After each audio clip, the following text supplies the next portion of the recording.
In this video, I'll run through the process by which we use difference tables to find closed formulas for sequences. And this works anytime that the difference tables become eventually constant. So we'll use as an example one of the problems from the textbook that doesn't have a solution in the back. So number 2C is a problem that we have to first find the sequence of numbers that we're trying to fit with a formula, and then we can do it. Obviously in problem number 1, the sequence is already given to you, so you don't have to do this initial step. And in problem number 3, you have to do an initial step, but you still have to, but you'll use a sum instead of a recursive formula. So as long as we can generate examples of the numbers in the sequence we're trying to fit with a closed formula, then we should be able to do the same thing. So in number 2C, we're told that S0 equals 7, so I'll write over here. So S0 equals 7. And then I can start using the recursive formula to find other values. So I'm going to put an equal sign there. So S1, for example, according to the recursive formula, if I change the n into 1, it says S1 equals S0 plus 3 minus 5. So S0 plus 3 minus 5, so adding negative 2. So S0, of course, is 7. S0 is 7, so this is 7 plus negative 2, which is 5.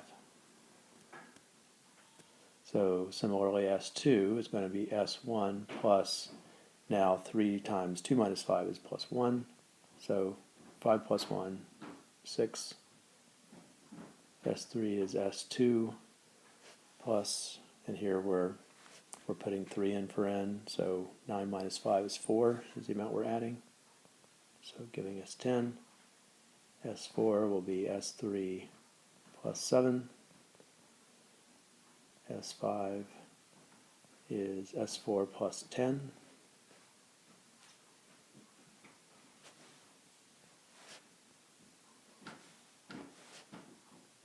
And S6 is S5 plus 13, which is 40. So we get lots of these numbers in a sequence, and again, those numbers can come from any variety of sources. We're using the ones that come from recurrence relations and from sums, because those are problems that we worked on both in section 1.2 and in section 2.3. So those numbers go forward, and I see here I lost track of what my sequence was called. It's not called A, it's called S, but it's too late now. But I've rewritten the numbers that I calculated for the recurrence relation, and now I just form the differences. So the first difference is 5 minus 7 is negative 2, 6 minus 5 is 1, 10 minus 6 is 4, 17 minus 10 is 7, 27 minus 17 is 10, and 40 minus 27 is 13. So in each case, I'm just subtracting two numbers in a row to get the difference below it. Be careful that when the numbers go down, as they do here from 7 to 5, that I really am subtracting 5 minus 7 and getting negative 2. A negative difference should indicate the sequence decreasing. Just remember your derivatives in calculus, it's the same idea. So those aren't constant, so I'll form the second differences. Again, subtracting 1 minus negative 2 is positive 3. 4 minus 1, also positive 3. 7 minus 4 is 3. 10 minus 7 is 3. And so you see we do have constant second differences across here.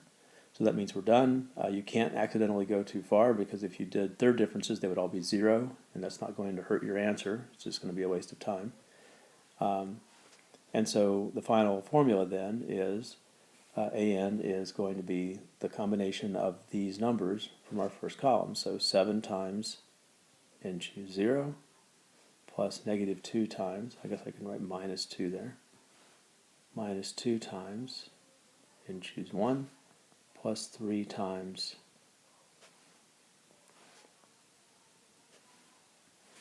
n choose 2. So again, the numbers that go as coefficients here are just the numbers from this first column. And if you want that answer to not have the choose formulas in it, which I think most rational people would not want to have these C's through their formula, remember that 7 choose 0 is 1, so this is really just 7. N choose 1 is just n.